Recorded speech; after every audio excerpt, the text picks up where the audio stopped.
નમસ્કાર, YNN ન્યૂઝમાં આપનું સ્વાગત છે। સમાચારમાં વાત કરીએ તો વડોદરા શહેરમાં મુસ્લિમ બિરાદરો દ્વારા આજે 10મા ચાંદે તાજિયાને વિસર્જન કરીને ઠંડા કરવામાં આવી રહ્યા છે। ત્યારે આજરોજ બહુચરાજી મંદિરે ઇમામવાડાના તાજિયાને જુલુસ કાઢી પંચદ્રવ્યોના પાણીનો છંટકાવ કરી ઠંડો કરવામાં આવ્યો હતો। છેલ્લા 250 વર્ષોથી ખાટકીવાડા ગૌસૈયા મસ્જિદ પાસે તાજિયાની સ્થાપના કરવામાં આવે છે। આ તાજિયા ઇમામવાડામાં ગુલાબજળનો છંટકાવ કરીને પાછા મૂકી દેવાય છે અને પછી બીજા વર્ષે આ જ તાજિયા ફરીથી બેસાડવામાં આવે છે।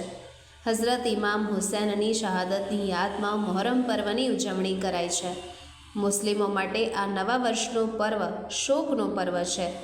વડોદરામાં મુસ્લિમ બિરાદરો તેમના ધાર્મિક પર્વ એવા મોહરમની ઉજવણી કર્યા બાદ 10મા ચાંદે શહેરમાં તાજિયાઓની સવારી કાઢવામાં આવી રહી છે।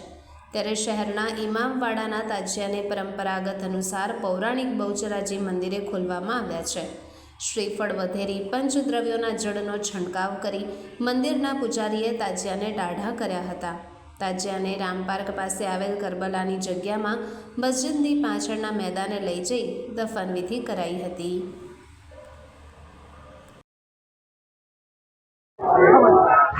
કારેલીબાગ સ્થિત આવેલ સુપ્રસિદ્ધ અને પૌરાણિક બહુચરાજી મંદિરના પૂજારી બિરેન રમેશચંદ્ર તમામને જણાવું છું કે આજે મોહરમનો પર્વ હોવાથી નાગરવાડા સ્થિત ઇમામવાડો જે છે ત્યાં આગળ આ તાજિયા બેસાડવામાં આવે છે અને પ્રતિવાર્ષિકની જેમ આ તાજિયાને બહુચરાજી મંદિર ખાતે લાવવામાં આવે છે।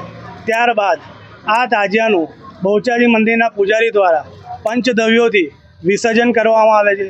ત્યારબાદ આ તાજિયાને આજે રોડ સ્થિત ગુલિસ્તાન એપાર્ટમેન્ટ છે ત્યાં આગળ આ તાજિયાને દફનાવવામાં આવે છે। આ પ્રણાલી આશરે 250 વર્ષથી ચાલતી આવી છે, જે અત્યારે હાલમાં પણ ચાલુ જ છે। કદાચ વડોદરા કાં તો ગુજરાત કાં તો વિશ્વના આ એકમાત્ર એવા તાજિયા હશે કે જેનું વિસર્જન બહુચરાજી મંદિરના પૂજારી દ્વારા કરવામાં આવે છે। ત્યારબાદ આ તાજિયાને દફનાવવામાં આવે છે। Subscribe now and press the bell icon. Never miss an update.